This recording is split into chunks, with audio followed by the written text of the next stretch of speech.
which is the role of banks in facilitating bilateral trade, investment, and economic growth. For this, I'd like to call on the dais Chair of the session, Mr. Jalal Ahmed, Additional Secretary, Government of Bangladesh, and Chairman of Nepal-Bangladesh Bank Limited. Similarly, I'd also like to call Dr. Bindu Lohani, former Vice President of Asian Development Bank. Similarly, I'd also like to call Mr. Deependra Bahadur Kshetry, former Governor of Nepal Rastra Bank. Similarly, Mr. Purushottam Ojha, former Secretary, Ministry of Commerce of Supplies, Nepal.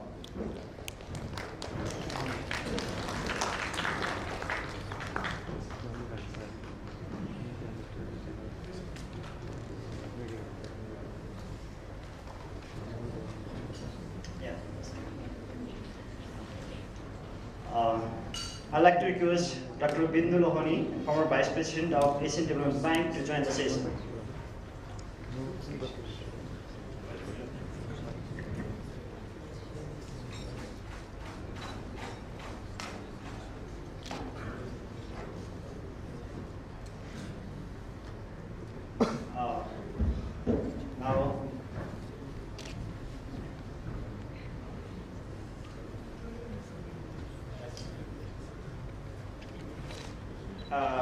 Now I'd like to hand over the session to the chair, Mr. Jalal Ahmed, to take it forward.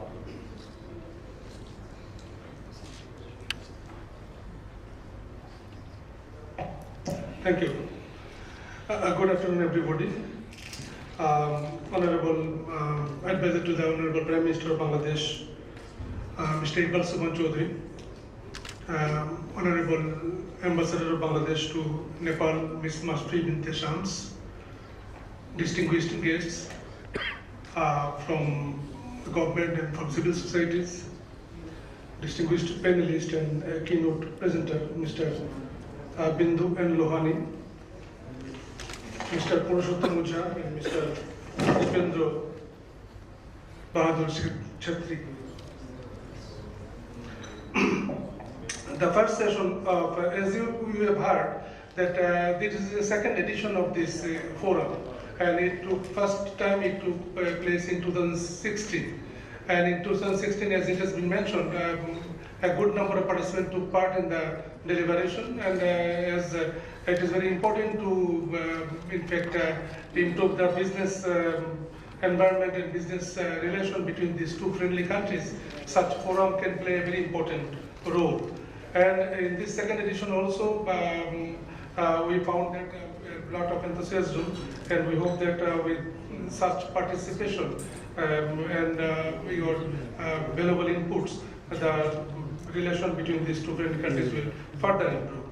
As we are a bit late in the, according to the schedule, I will not in fact say more in the initial stage. The session will be started with a keynote presentation by Dr. Bindu and Lohani, former Vice President of the Asian Development Bank.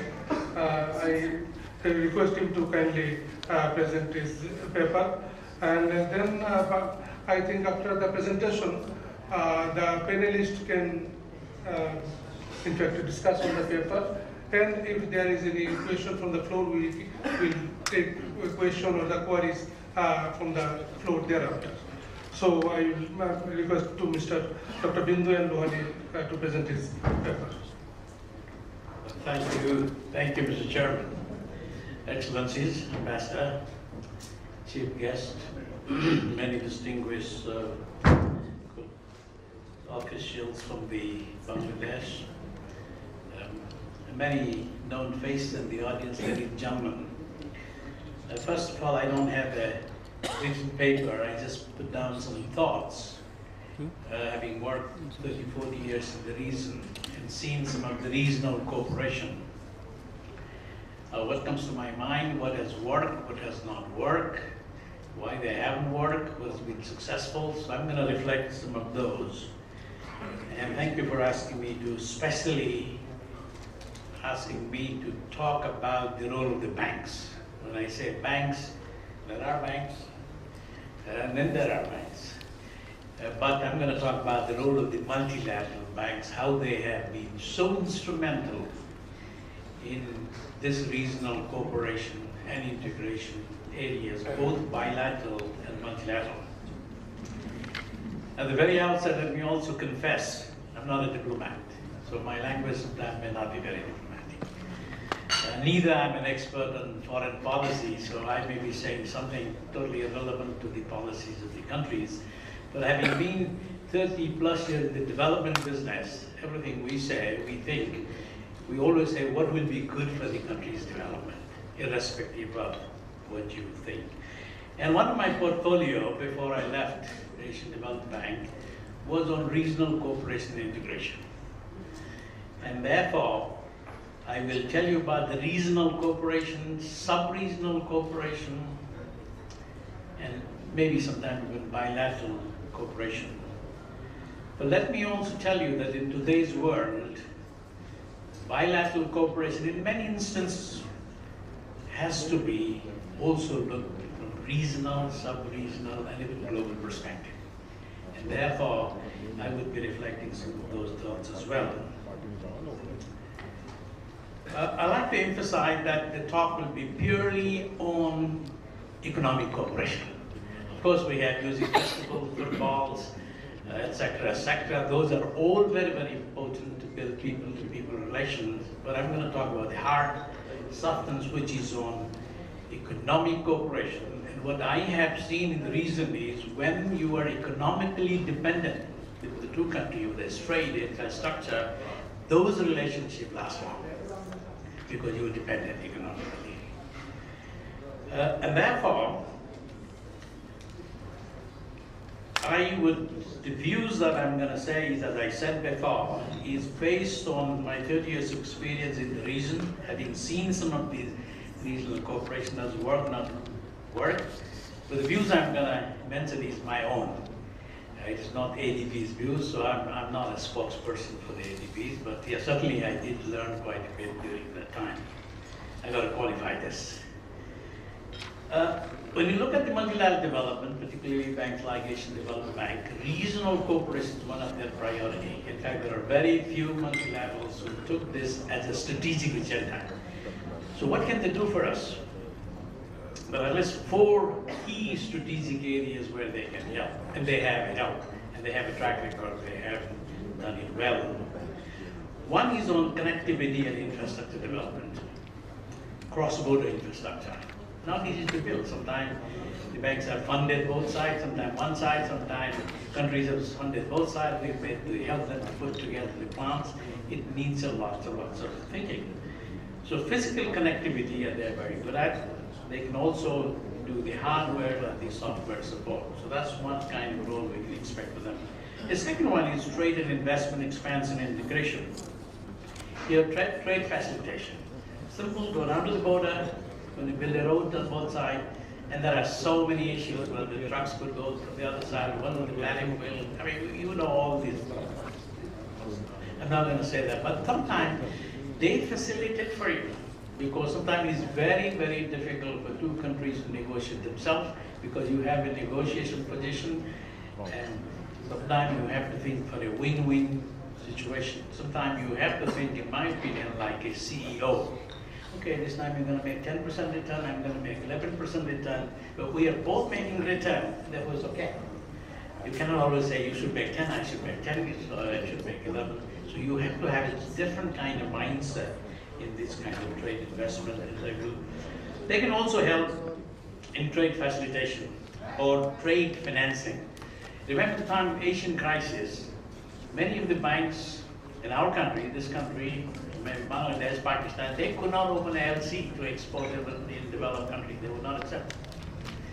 Therefore, the multilaterals said, okay, we will provide you the trade financing guarantee for you, and then your business could go on. This kind of very, very important role they can play even today. They can help on the monetary and financial cooperation, especially financial market development, exchange rate.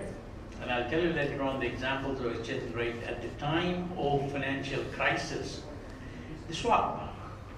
If you're going to have $10 million worth of trade, if you both countries agree an exchange rate today, okay, for the available for the next 10 years, you could take in taka, and we could take in rupees. These things are happening. There are the reasons it hasn't happened in ours. Cooperation in regional public goods. They have helped at the time when Asia had SARS. The Southeast Asian countries cooperated how to take this issue collectively. Natural disaster response, the human trafficking issues, drug issues, etc. They can help. So these are the 4 strategic areas on which the multilaterals like ADB and others could do. So what has been the progress? If I can talk about the detail, but if I summarize 2 things, to make 2 points, what has been the Asian experience in regional cooperation and integration? By the way, the word integration is very important. You've got to integrate, both economically as well as in other areas. A recent regional cooperation and integration, let me call RCI, so that I know I can save some time. The RCI progress in Asia has been mixed. Mixed in 2 ways. One, inter-regional trade, Asia-wide, actually increased. It increased. If I remember 2015, it was something like 55, and now it's 57. Okay, but you see the trend, increasing trend, Asia-wide. Although our chief guest said this is not the case with Nepal and Bangladesh, but reason why it has happened. Intra-regional FDI also increased, Asia-wide. But as was rightly said before, while the overall regional cooperation and integration, RCI, and all these 4 pillars, has progressed well, its performance varies from region to region, area to area. The sub-regional, bilateral, in different regions vary. So how does it vary? During my time, looking at 30 years, I've seen several regional, sub-regional, bilateral cooperation. Let's mention a few. View of the time. ASEAN, 10 countries. This is beautifully worked, but it's a consensus. The only thing in ASEAN means everybody has to agree. Otherwise, they're not doing. Everybody doesn't agree. Indonesia, 250 million people. Laos, 4 to 5 million people. They both have equal voice, and they behave like that. They listen with the same emphasis, irrespective whether they're big or small.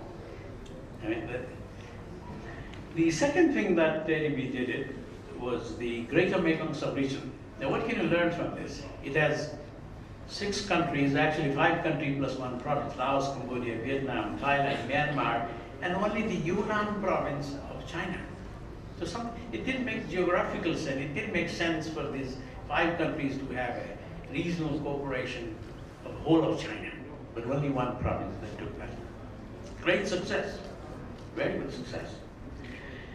Central Asian region, all the Turkmenistan, Uzbekistan, all those countries, and our South Asia Economic Cooperation, they started with also multilateral, BIMSTEC, BBI, etc., etc. If you list it, there are so many of these. My view is, as I said, ASEAN has worked beautifully. The foreign ministries agree, consensus, and to treat everybody as equal partners. This is a very important thing to learn from them, big or small, equal voice, similar voice. Greater Mekong sub-region, very successful economic cooperation, bilateral and multilateral. Examples. We've been able to help Laos to build a hydropower plant in Laos and have a power purchase agreement in Thailand. And today it's a huge business. The private sector goes and spends billions of dollars in developing hydropower and sells to Thailand. Road. I remember in my own department one time I was doing the Bangkok, Phnom Penh, Laos, Cambodia road. And in the process comes in, okay, I'll build this myself, or please give me money for this, etc. Those negotiations become extremely important. Malaysia and Indonesia, the transmission line. Malaysia had lots of hydropower plant. So there were excess energy. We built the transmission line. We built it to bring it to Indonesia. And those kind of cooperations are happening. Trade facilitation between Thailand and Laos border, but Cambodia and other Vietnam border. All of these facilitations are happening as we talk. And during SARS, they even, as I said, they even have this cooperation on communicable diseases and trafficking, etc.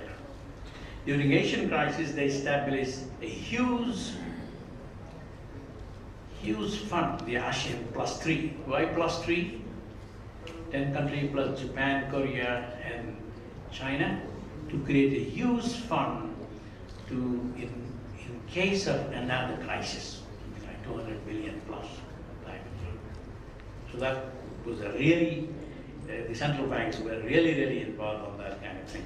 And in Central Asia, when you go, there was Uzbekistan, Afghanistan, they built a railway in 9 months. And as a result, the trade movements, everybody benefited. There have been ambitious projects like Turkmenistan, Afghanistan, Pakistan, India, called TAPI. Sometimes it is TAP when India doesn't want it. Sometimes it's TAPI when they want it. So it's still a huge project and we negotiate. But in case of South Asia, I think is the weakest. Among all the regional cooperation work in South Asia is the weakest. And therefore, I am a strong believer, maybe this region, our region, and we can learn from the other cooperation why this happened, why it didn't happen. And therefore, to me, is what is required to make it successful. Maybe you, from that one, and this is personally my view, and the role of the bank, one, you need an honest broker. What the multilateral banks were able to do was be an honest broker between the countries. So that when the countries start talking, everybody thinks whether the other guy is taking me for a ride. Whether you have the power purchase agreement, why the 7 or 8 or 9, what is the honest broker role? I think the multilaterals were really able to provide that. That was one of the things we learned. And in South Asia region, we don't have that. To be an honest broker, you need to have a secretariat, staff, people, etc., to be looking at it on a day-to-day basis every day. Like they have settled energy group, water group, transport group, trade group, and they're always studying and thinking and bring it to the policymakers for their decision making. But that costs a lot of money, we have seen, and time. It consumes lots of time, lots of money, and therefore the multilaterals are very good in finding grant money to give you all this. We provide a lot of money. During my time, I remember to this various regional cooperation study, very little to South Asia.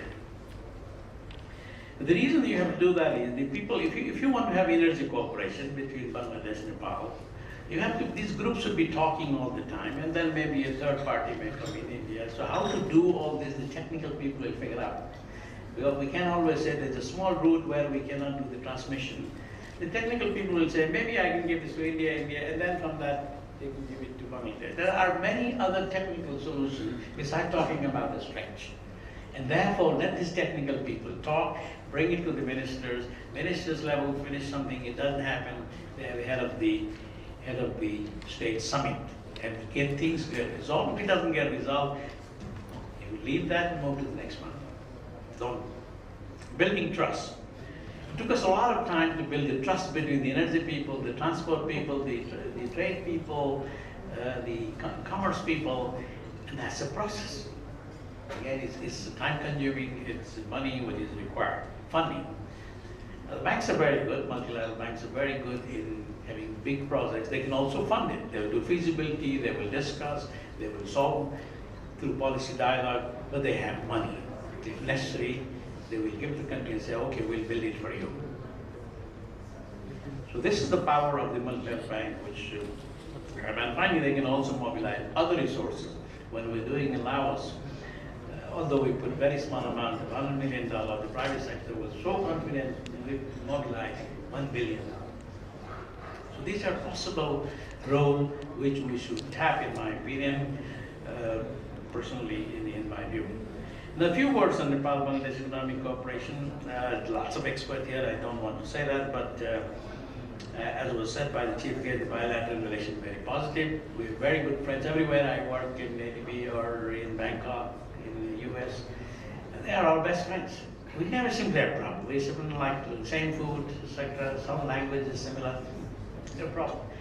But what we need to move on is build on this to make it economic cooperation. Otherwise, we'll be just be on a friendly basis. It has to add to the growth process of the both country.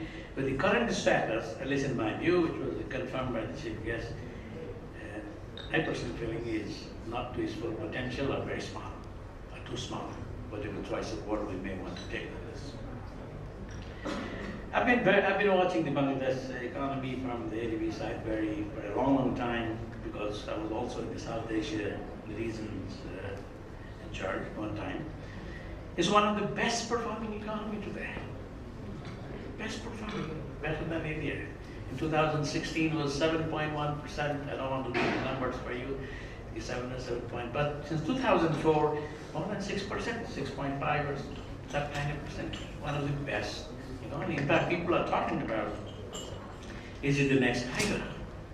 Is it the next Asian tiger? So given that the country is in such a good economic situation today, certainly what I hear between the lines, the Bangladesh desire to be invested in Nepal is only right. And I think we Nepal should really understand that it is. I also think there are a few things we can learn. There are many things I can say, but there are two things I will say which I've been very impressed. Personal view, you can say. One, everybody knows about the garment industry, ready-made garments. Everybody knows the history about it, how the US put the quota to South Korea, and therefore South Koreans went and built it in Bangladesh. But the important thing to learn from this is, well, many countries did that. Even Nepal had some garment one time. But most of the people, businessmen, who put this, in other countries, they became like commission agent. Okay, I'll do it, you come and invest, you do it, I export, they get my commission go. In the case of Bangladesh, they were able to absorb the technology and the know-how and the local business people who can run it there. They are in the front row. Of course, if they need it, they will bring it from outside. I call this technology absorption. This is something we should learn. We have probably too much of a commission agent mentality. It should turn into learning and turn. Maybe we can learn from Bangladesh how to set up some good manufacturing. Today they employ something like 4 million people. 4 million people. 4 million, 40 lakhs. How many? 3? Okay, 3 or 4. Whatever it is. It doesn't matter. What I'm saying is a sizable amount of people they employ. But one of the important data, which I looked at very carefully this morning, many countries have sometimes created this growth. But the question is whether this growth has filtered to the poor people. What's happening in most of the Asian countries is the same middle income people who become richer as the new opportunity come in. Like I'm now earning X, I earn twice X. Because I'm the qualified guy, I'm in the most of the time. But when I look at the Bangladesh, that was very, very interesting that the poorest, bottom 40%, if I remember right, the average income growth of the poorest was higher than the average income of the country. That means to me inclusive growth. I think you really make it then. And I would give this credit to the government, but I also give credit to one other group. To me, I've been very fascinated with the role of the NGOs in Bangladesh. BRAC is the world's largest NGO, if I remember right. But they are not the advocacy or talking type NGOs, they're doers. They do things. It's good to have those kind of parallel institutions who can produce things, we can do things like the government, maybe even cheaper sometimes. This needs a mindset of the government to be open-minded. We always say government has no capacity, government has no money, but if you don't have capacity, build outside. I think BRAC is a good example, Grameen is a good example, and I don't want to say anything. What I was impressed was, they built about they provided 60 million people access to toilet. Just one example. I mean, this is something in my opinion we can learn. Even finally, there are many examples I don't want to say. My conclusion on this is, on Nepal-Bangladesh, which I'm not an expert, if too much ambitious thing, it really doesn't work from the Asian experience. If you want to do energy, okay, create energy transport, put all the energy experts, okay, you guys do it, bring it to the ministry, and then bring it to the minister, then to the head of state, and find out whether this will happen. It will need a lot of money and feasibility study, etc. So whether you do it, whether you find an honest broker, that's your choice. But it must be studied today. There's no point saying, let's do it.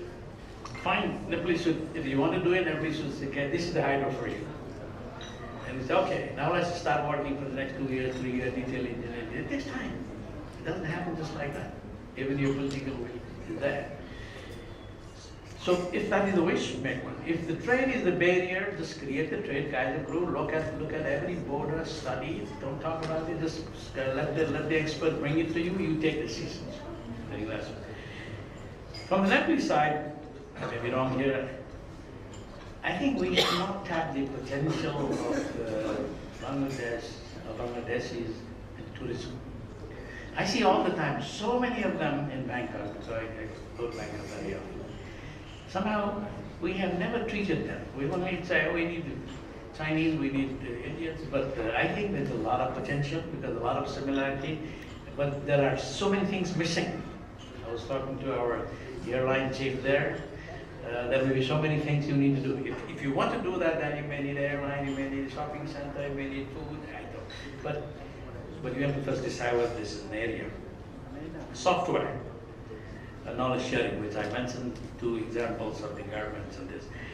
And my final thing, we had done in 2011 a very major study to see what has worked, what doesn't work, and why something works, why something doesn't work in bilateral or regional cooperation. Today I'm very happy first to see that we are talking with the regional secretary, government of Bangladesh, we're talking with the commerce people, central bank people, so on and so forth. With due respect to the foreign ministries, this is not my study. What the conclusion of that study was, when the Ministry of Finance, Economy, central banks, and Ministry of Commerce were involved, they tend to be effective, and they take leadership, get it done. But that study, again, it's not my view, don't blame me. Those rely solely on the leadership of the line agency of the Ministry of Foreign Affairs has been always slow, because the mindset of the foreign ministry people is everything has to be equal, is it perfect, policy is not correct. If you don't agree on the border issue, leave it here, but if you think you can agree on this, get this moving. You should have that sovereignty, you should have that leadership mind, you should also have a business mind. And most of the people like in commerce, central bank, they have this kind of thing. But having said that, the role of the ambassadors like in the country is extremely important, because you can facilitate no matter whether it's central bank or energy or transport of people. With due apology for these observations, but it's not my observations, this has been the best of the study. I'd like to thank you all. I'd like to wish you a great success. This is a very, very good way to have some more bilateral cooperation in the future. Thank you very much. Thank you, Dr. Lohani, for your kind presentation. It was certainly, it covered a lot, and as you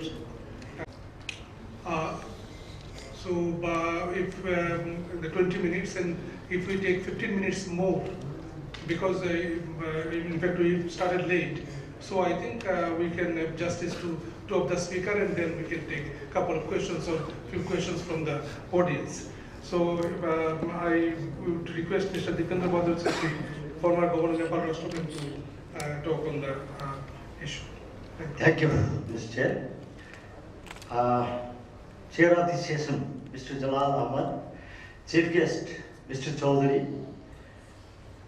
Excellency, Madam Ambassador from Bangladesh to Nepal, Keynote Speaker, Dr. Lohani, fellow panelist, Mr. Ojha, distinguished participants, media persons, ladies and gentlemen. I would like to congratulate Dr. Lohani for his very in-depth presentation, and full of insight. Trade and investment have been linchpin for economic growth. LDCs like Nepal and Bangladesh have been relying on overseas development assistance for financing development. 60% of the development expenditure in Nepal is drawn from foreign source of fund.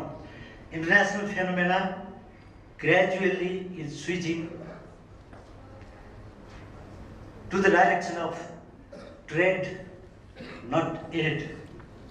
Therefore, countries depending on export of primary commodities are experiencing very hard time to get their economy transformed.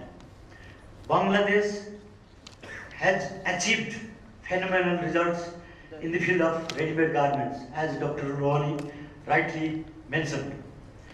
Nepal lost her charm of carpet export and trying hard to concentrate on agro-based products which obviously have low export value.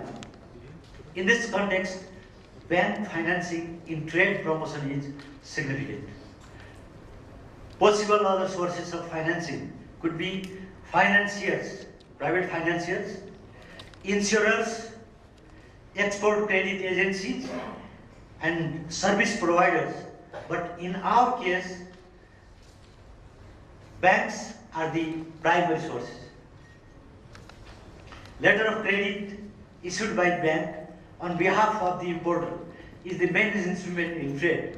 Once the exporters present the bill of lading, payment is effected. Cash against document. These are some of the instruments we are using in trade, especially for promoting export. Once the contract document is submitted, cash could be paid out.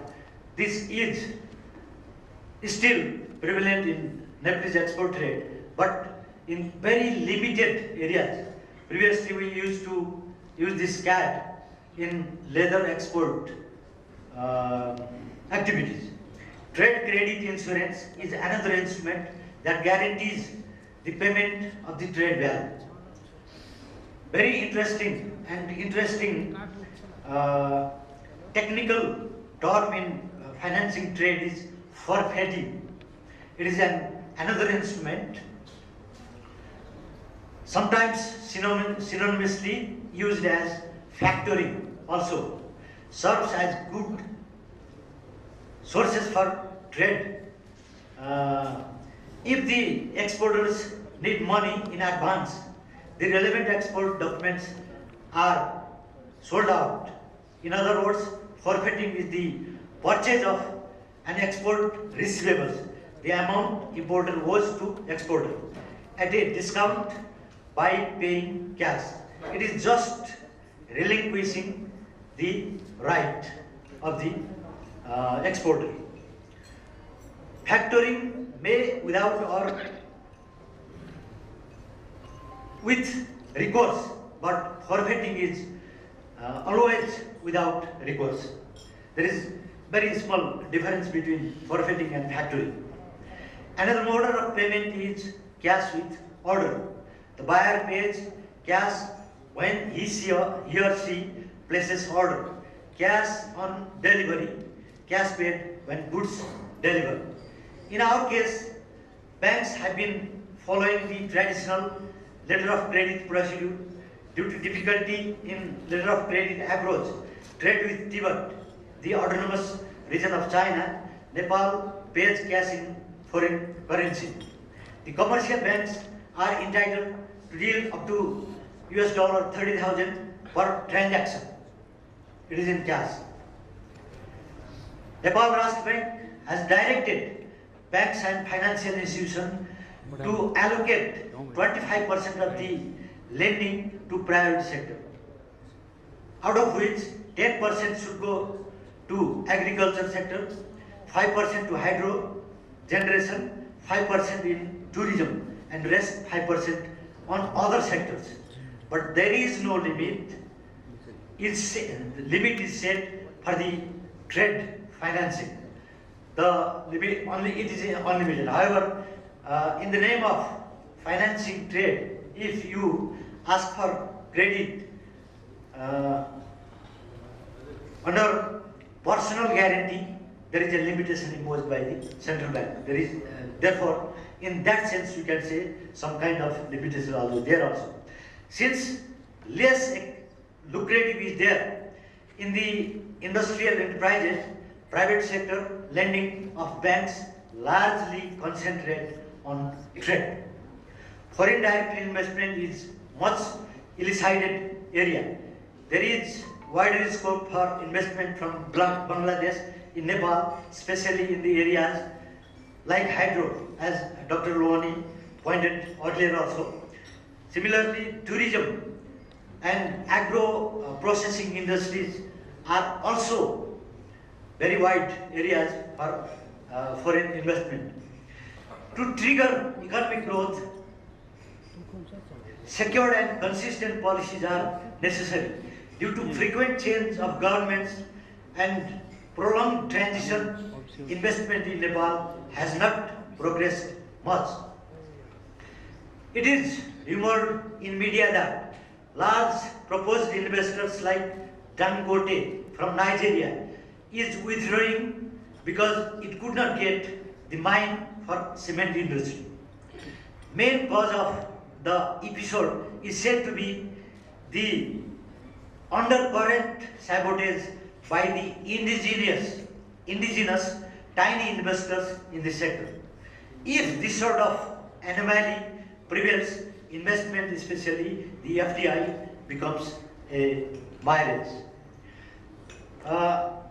Talking to banking sector, the Nepal-Bangladesh Bank is having 42% of the equity capital from Bangladesh. Similarly, Nabil Bank was also associated some times directly or indirectly. Some kind of investment was received from Bangladesh, but by now I don't think it is that much in Nabil. With these notes, I would like to conclude my deliberation, thanking the organizer for giving me this opportunity. Thank you, Chair. Thank you, Mr. Kshetry, for your deliberation from your experiences as you have run the Nepal Rastra Bank. And usually in any country, the central bank in Bangladesh, it is we call Bangladesh Bank, so played a very important role, because we are talking about the role of banks. And in determining the role of banks, the role of central bank is certainly is very important. And he has talked about from the background he has got from the running Nepal Rastra Bank. Thank you very much for your deliberation. Now I request Mr. Purushottam Ojha, the former Commerce Secretary. He has a long experience as Commerce Secretary in Nepal, and certainly as Commerce Secretary in Nepal, he has a good relation with his counterpart in Bangladesh. They have lots of deliberation and bilateral visits they have exchanged. I hope his speech will reflect on those experiences. Thank you, Chair. First of all, I would like to thank the organizer for inviting me in this important discussions. Mr. Chair, Dr. Lohani, keynote speaker, Mr. Kshetry, distinguished, particularly chief guest from Bangladesh, Her Excellency, and distinguished participant. My task will be much easier since so many things have been stated by the keynote speaker, Dr. Lohani, and of course some of these has been highlighted by Deependra, Kshetry, former governor of Nepal Rastra Bank. Of course, I'll pick up some of the thread from the keynote speaker's point, since he has highlighted on overall economic relations between Nepal and Bangladesh in the context of, in the regional context. Of course, we have been maintaining very good economic as well as the diplomatic ties with Bangladesh since very beginning. It has been stated by the chief guest. And of course, we have commonality in many areas. We are, both the countries are LDC, falls under the LDC group. We are the member of SAFTA. We are the member of BIMSTEC, and we are also signatory to BBIN Motor Vehicle Agreement, which of course was signed in 2015. The only difference I have seen that Bangladesh has made tremendous progress, economic growth over the last decade, but we have not been able to achieve that, to catch up that. That is the difference that we have seen today. And of course, a lot of things have been said about our economic and trade relations. And particularly, I will focus on, since I have been in the trade ministry quite for a long time in Nepal, and I was participating in bilateral dialogue and discussions with the counterpart in Bangladesh. So, first of all, I will present my reflection on issues of trade, how we can develop our trade and investment regime. That is one part. And secondly, since this discussion is supposed to discuss on role of banks in enhancing, in facilitating trade, investment, and economic relation, and although I am not an expert on the banking sector, I'll try to, just as a commoner, I will try to highlight some of the issues on the banking sector, and on the role of banks and the financial institutions. Of course, we have had the first standalone transit treaty was done with Bangladesh. Before we entered the standalone transit treaty with India, it was done with Bangladesh. It is in '76. Because before that, we had the transit services through India as well, but it was the trade and transit treaty was a single treaty. Transit treaty was separated from the trade, but for the first time we have had the bilateral transit treaty with Bangladesh in 1976, before 2 years before we signed the similar transit agreement with India. So, in that sense, Bangladesh is the pioneer to provide transit services to Nepal. That is one thing. And of course, His Excellency Iqbal Chaudhary has already highlighted that the volume of trade has not been built up according to the size of our economy. Since on the other side in Bangladesh it is 160 million people and we are almost 30 million people. The size of our economy is not that small, and Bangladesh is growing at a faster pace. So, but if we see the bilateral trade between our two countries, it is from the perspective of Nepal, it is just 0.5% of the overall trade. I am quoting from the figure of last fiscal year, 2016-17. It is just 0.5% of overall Nepalese trade. Overall trade. And of course, it is around 10 million. Last year's figure is 10 million US dollar Nepalese export and 40 million US dollar Nepalese import from Bangladesh.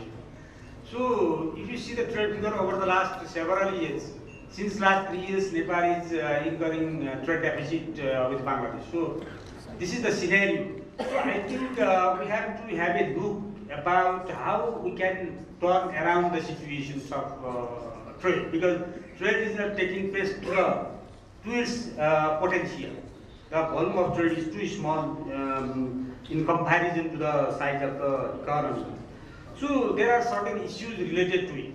And even in the past, we have been talking about having a bilateral free trade agreement between Nepal and Bangladesh, but it is reeling and we have not gone through.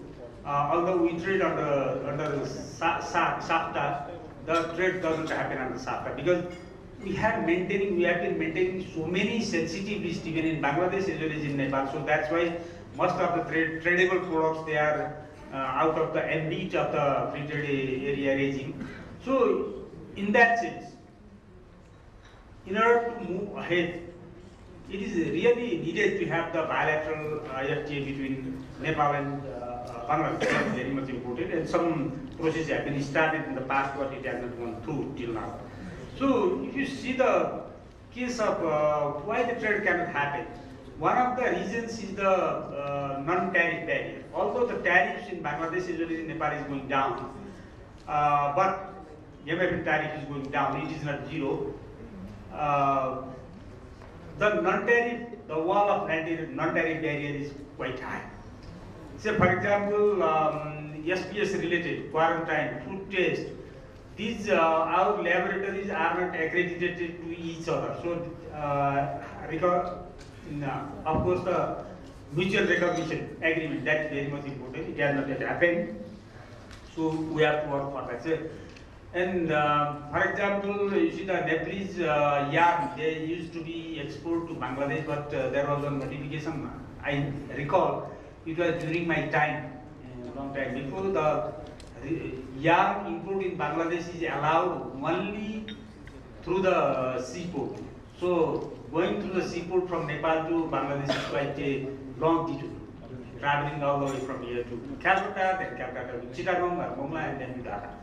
So, rather than if we could have this problem resolved, Nepalese export to Bangladesh could be increased manifold, and we can have the, of course, complementarity on trade, of course, the balancing the trade, balancing the between the export and the import. So that, and we have a lot of potential of exporting vegetables, fruits, and agricultural products. And the exports of these products are hampered due to non-recognition and lack of mutual recognition agreement between the two countries. That is, these are some of the areas.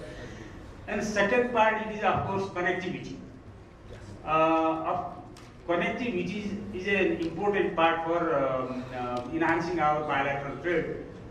Nepal and Bangladesh, they are separated by the Indian territory, which of course, if you consider on profile distance, it is 22 kilometers. But if you pass through Siliguri, Indian territory, Panitangi, Siliguri and Fulbari, it is around 50 kilometers away from Nepal's border.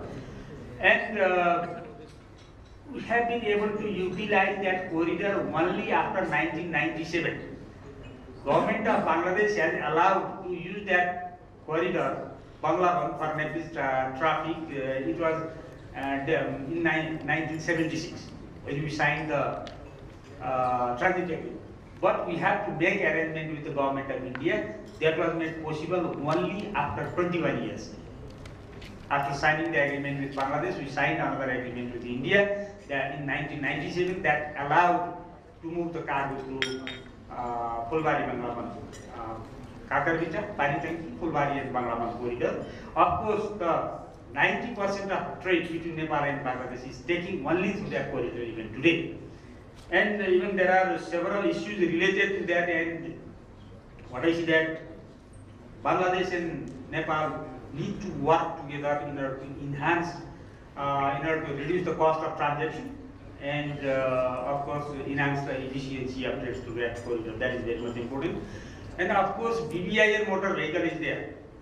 And this motor vehicle agreement, which was signed in 2015, it has not yet come to operation. There are certain problems related to it. And what I see that the SAFTA process, it has been installed for a long time because it was due to this political economy reason between, of course, India and Pakistan. And I think we mistake cannot move ahead in the current context because we have now some of the think tank in India, they are talking about BBIN plus M, Myanmar. I think that does not work. Mistaken because given the current political relations between Bangladesh and Myanmar, I think that is also not a workable solution for either BBIN plus M or the mistake. So what I mean to say that we have to go for bilateral arrangement and sub-regional arrangement, which should be exclusively confined within BBIN, Bangladesh, Bhutan, India, and Nepal. And the BBIN motor vehicles agreement should come to operation as early as possible. These are some of the areas. And of course, another area part is about banks, collaboration between banks. Of course, the moderator of the session himself, Mr. Jalal Ahmed, is an expert on this because you are the chair of the Nepal-Bangladesh Bank. Some of the area what I suggest that we have seen the proliferation of the commercial bank in Bangladesh as well as in Nepal, particularly after adoption of the open and liberal economic policies. And in Nepal, I think in my knowledge, there are 29 commercial banks, so many financial institutions, so many, I think 33 development banks. It is proliferated. And of course, what I see that this bank's operations, this also goes vis-a-vis with the enhancement of the trade and investment relations.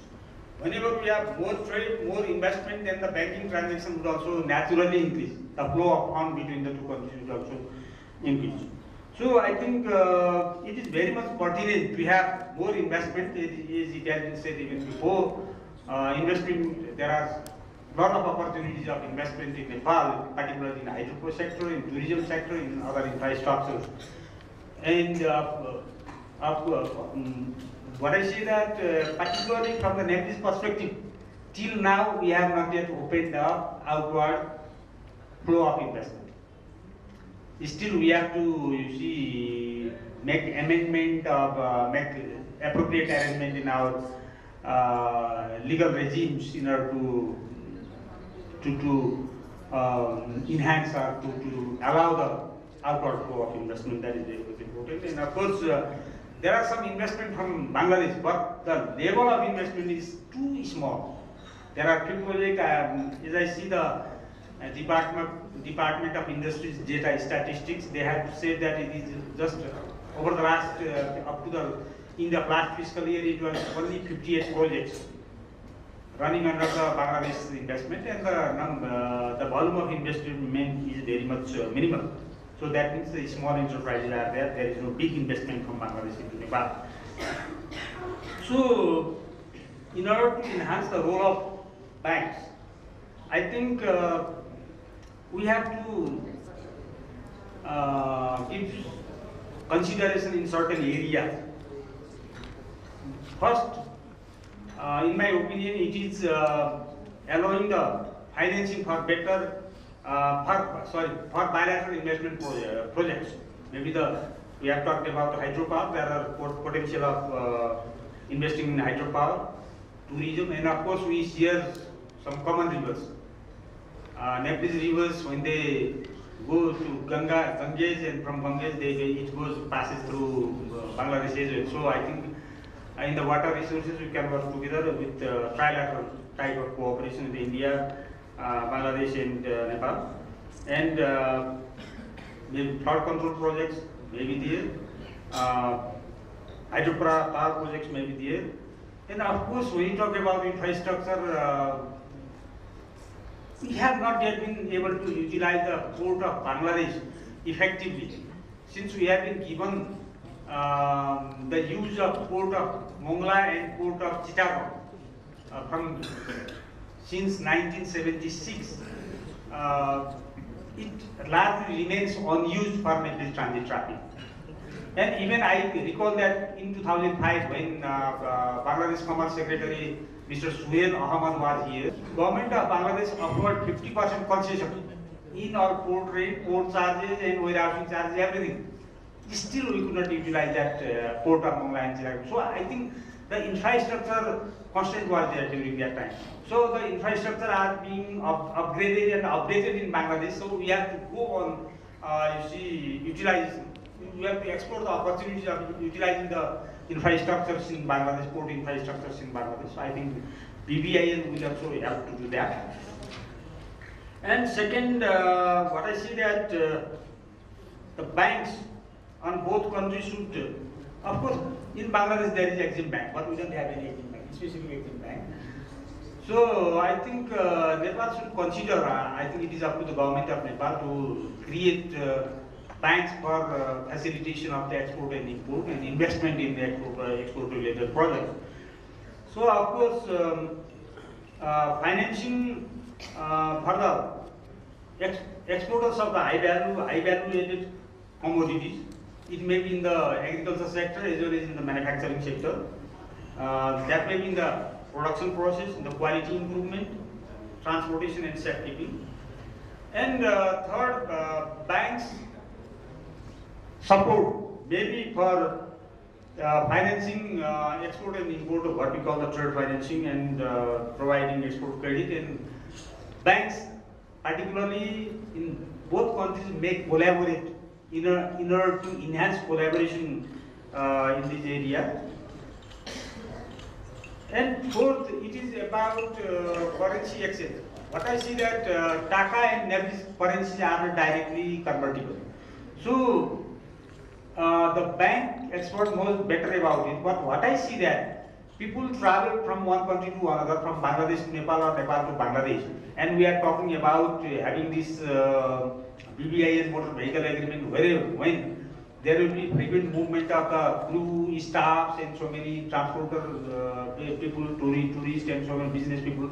There should be, in my opinion, there should be some convertibility of the currency up to the limited amount. Maybe it might not be fully convertible, but up to the limited amount. Taka and Nepalese rupees could be converted to each other, not going to the dollar and then dollar to Taka or dollar to Nepalese rupees. So there will be, it will decrease the efficiency of trade and transaction, because there will be, of course, what you call the transaction exchange loss. Exchange loss would be there. So fifth, what I see that we have to work together to enhance cooperation under SARC finance. SARC finance is there, where particularly the finance ministers and the central bank governors are there in the SARC finance. So it has a lot of this mechanism. If you could really make it strengthen, if we could make it strong and workable, it can help you to harmonize the banking legislation, banking system, banking practices, efficient payment system for trade, and joint strategy, development of the joint strategy for liberalization of financial services. There are many areas that SARC finance can work, but it is moving at a very slow pace. The fifth avenue, in order to enhance the collaboration in the banking sector, will be strengthening the existing mechanism of SARC finance. So these are some of the ideas. If you have any questions, observation, I will be happy to answer that. Thank you for this opportunity. Thank you, Mr. Ojha. We are just hard pressed with time, so because there will be another session after that. So I will take, I think, a couple of questions, and I have been, in fact, I have been requested by Mr. Ashish Kumar Chakraborty, MD, is from Bangladesh, Universal Medical College and Hospital. I hope you'll be very brief and to the point. No, just you can ask a question or question. So, thank you very much, sir. I'm the luckiest person to be asked first time, and very proud to be here in the second Nepal-Bangladesh Business Forum, targeting cooperation for prosperity. I'm representing healthcare from Dhaka, Bangladesh. I am Managing Director of Universal Medical College Hospital and Cardiac Hospital. Already we are healthcare partner of the 4th Bangladesh Expo, already in Bikudi Mandap, you know. And I'm just asking, making attention to the Nepalese dignitaries presenting here, that Bangladesh is in medical sector, it is a fastest growing country from in medical education, nursing education, technical education, and healthcare providing facilities. And many Nepalese already studying in Bangladesh. Already 2,500 students are already studying, and I'm lucky to have 18 nurses and 4 doctors already in my hospital. They worked here, and I'm making attention here that other than medical education, say MBBS and nursing, We have the world-class cardiac facilities, Universal Cardiac Hospital, where the radio surgery, high-tech cardiac surgeries, the primary PCI, CRRTD also being performed in our hospital very successfully. So people from Nepal are going to India and other countries for treatment. So it's my earnest request. You can have your mind to Bangladesh as a medical tourism country, having our largest mangrove Sundarban and also our largest sea beach, Cox's Bazar also. Thank you very much. Yeah, it was not a question, but I encourage questions and queries. Please. Then we will be later. Yes, thank you. I will be very precise and extend compliments. My name is Vishnu, Dr. Vishnu Nepal. I'm former ambassador to Japan, also country director of South Asia Policy Analysis Network, Nepal. I extend compliments really, the keynote speaker and both panelists. But I focus my query to, because I take the opportunity, the ADB Vice President of I know it is beyond bilateralism that there is not cooperation also. All speakers, they will condition it. And I know this ADB is involved since from the very beginning for BIMSTEC. And also the BBIN and ADB, so many ADB Nepal projects, including Kulekhani, this Kalibandiki, that Japan I work. So, this continuity of ADB, perhaps you are already updated being filled. But what is the current status that Nepal with ADIN, that Bangladesh, and because India's cooperation in BIMSTEC also, because the other countries, Sri Lanka and other countries, it is very useful, it is very, very significant. What is the current status? For example, without India, it is very difficult for connectivity. For example, we are talking of the regional navigation from Karnali, Gandak and Koshi river basins to Bay of Bengal, which will be cheaper transportation for the trade, tourism, transportation, all these things we are talking about. Therefore, I would appreciate the Nepal nexus and also Bangladesh, that the connectivity we are making, that would be very useful. The ADB's role, even financing the regional, one day in India will certainly agree, because it takes time. Even this Myanmar, yeah, because India is already, because you covered up ASEAN very much. India is already constructing 65-kilometer road to connecting to Myanmar, and that is the target is to Indonesia, Singapore, and ASEAN countries. So what is the ADB's perspective in this regard? Thank you.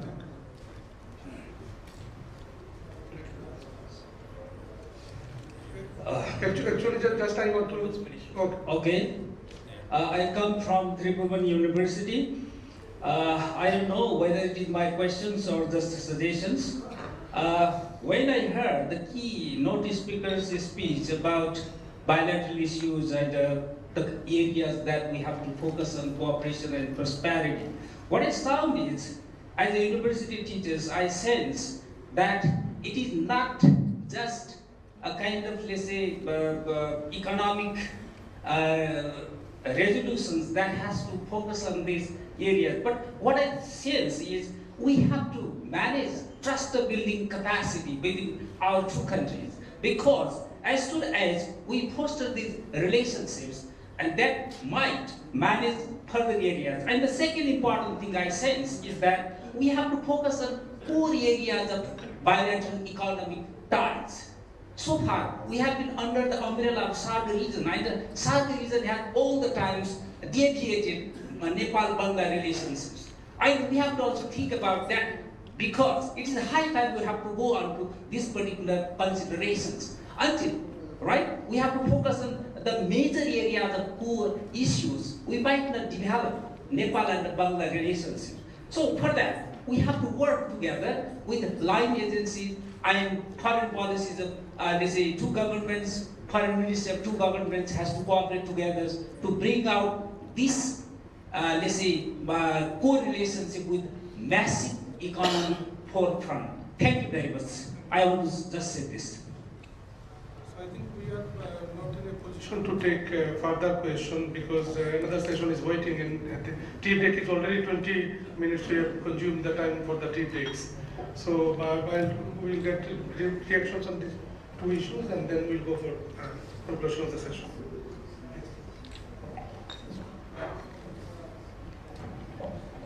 Thank you for the first question and also for the second question. I'm not there to be representative first, so please understand that. So what I say is not on behalf of ADB.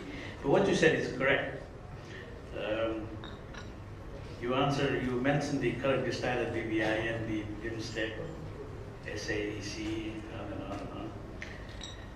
And you also said that without India difficult. So you answered, in my opinion, already the answer. But what these multilaterals can do is play this honest broker role and bring it to the country negotiate. Look, this is a win-win-win scenario. And that should be based on solid study, facts, data. And I think that they could convince. We do have many examples where we had to negotiate on behalf of the country because at the end they saw the light at the end of the tunnel. It's a win-win-win proposal. Energy from Nepal. Okay, you don't need the corridor sometimes. You can put in India's grid, and India's grid might supply it. You don't need a 20-kilometer road. You don't need it. So there are many options of doing that. You can put in maybe Chinese grid someday, and maybe get it from there. So there are various things, but those needs to be studied, not on economic ground, on financial ground, on what kind of return each country is getting. Nobody wants to lose in this kind of negotiation. But I think you're correct. We have to talk to the big countries. If they have a problem, we have to. This is at various levels. And the second question from TU University is. He's right. I talk about economic governance. I didn't talk about music. I didn't talk about football games and so on and so forth. Those are very, very important to build a relationship. You said trust building. I didn't mention that. Without trust building, you cannot do. That's why you have to meet very often, not one time like this.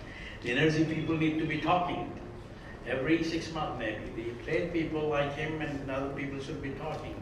The technical people should be studying, doing research, bring the facts, and every time you meet, there are new facts, new data, and if you can solve it, you solve it. If you can't, take it to the ministers. The minister can't solve it, take it to the prime ministers, and then it all has happened in the Southeast Asian countries in that framework. And if the two head of the state don't agree, okay, we agree to disagree, and that's the end of the issue. You move on to something else. I think that should be, rather than complaining, find out where we can do business. And Korea is a bilateral relationship. We did mention there are many areas, that's correct. So I really talk about economic cooperation, which I qualified. The trust building, you said is important. It's not that I didn't say it, I said maybe you didn't get it or I didn't say it clearly. And Korea is a bilateral, yes. I think everybody said the trade, the energy, tourism. And then we mentioned, all I said is, don't take so many issues and then you cannot do things. You know, there's only a $10 million and $30 million trade. There's an equity, I said, it's very small. So let's focus on 1 or 2 areas. So build that trust, build a relationship, and do it. And one final comment I want to make on what he said, currency exchange. The simple thing you can do, you said about the currency loss. When the crisis happened in Asia, what some of the bilateral countries did is, because there is export, so you have $10 million of export, $30 million of import. So okay, the two countries agreed with the help of the central bank. Today we pay taka to rupees. 10 years later, I'll give you the same taka. If they give me the same rupees, there is no currency loss. There's no currency loss, and I don't need to each time go through the Indian rupees or dollar and take the loss. This has happened in other countries. The bilateral currency swap arrangement. And if you don't lose, as I said, I'm going to take $10 million worth of taka at this rate, and 10 years later I'll give the same amount. There's no loss. It's rupees, taka. But you have to agree to it. This is as simple as anything. And there are models already happening. Sorry, this is the third point I want to make because it can be done today. Thank you.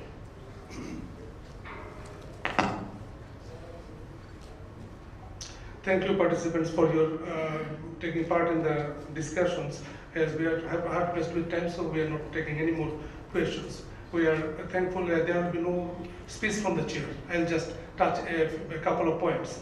I'm personally thankful to the keynote speaker for his thoughtful presentation from his long experience with the multilateral financial institutions, and to panelists, to experienced panelists, one from former governor of the Nepal Rastra Bank, Central Bank, and a former Commerce Secretary who has long experience in the Commerce Ministry. As we were talking about the economic cooperation and commerce, in fact, we are talking about bank also. The key issue was banking. Next month, we will have there will be a SAARC business forum in Nepal, and our Commerce Minister is coming, as the Honorable Ambassador was mentioning.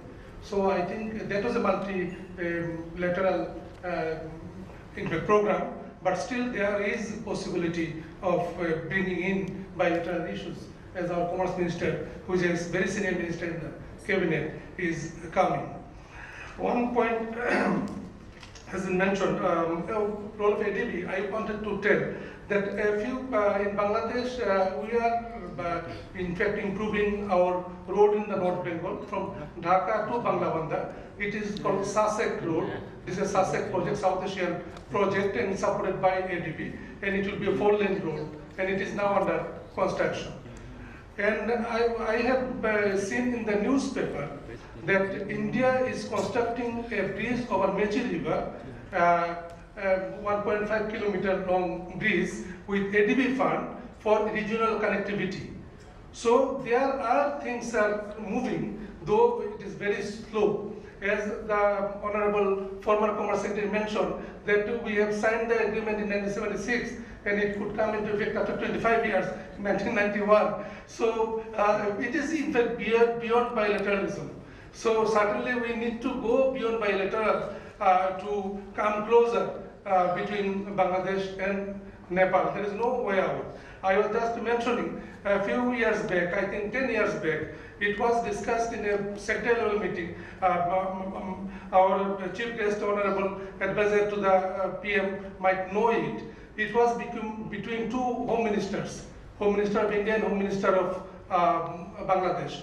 While they were talking about between connectivity, Nepal and Bangladesh, at once, as India was apprehending that smuggling might go up if there is a road transit between through India. So then Bangladesh proposes then there should be a flyover from Bangladesh to India, and it was not replied, and it has been replied yet. It is still pending. So certainly we need to go beyond bilateralism to come closer in futures. I hope such business forums will help us to in fact pinpoint those issues where we can cooperate. And as a chairman of a bank where Bangladesh has a 43% share, I am in fact my colleagues used to tell that Nepal is your second home. I am coming every month once or twice for last 2.5 years. And if government keeps me in my position, I am an additional in the finance division, finance ministry of Bangladesh. So if I continue in my position, I think for next 4 years I will be continue to coming here. So certainly as bank we are contributing, and hope that our central bank, Bangladesh Bank, and central bank in Nepal, Nepal Rastra Bank, will play their respective role in bringing these two countries together more closer. Thank you very much for your consideration.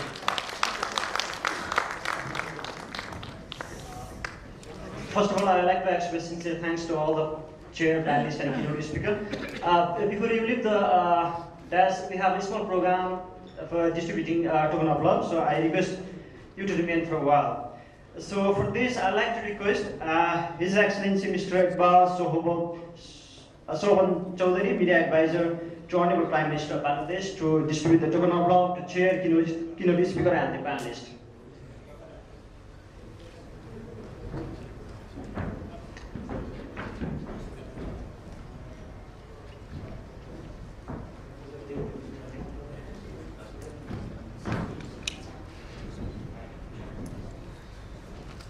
So, first of all, I'd like to request to provide the token of love to chair of the session.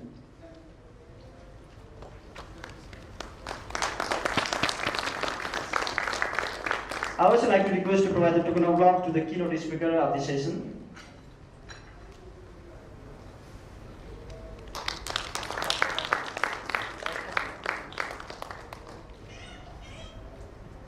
and to provide the token of love to the respective panelists.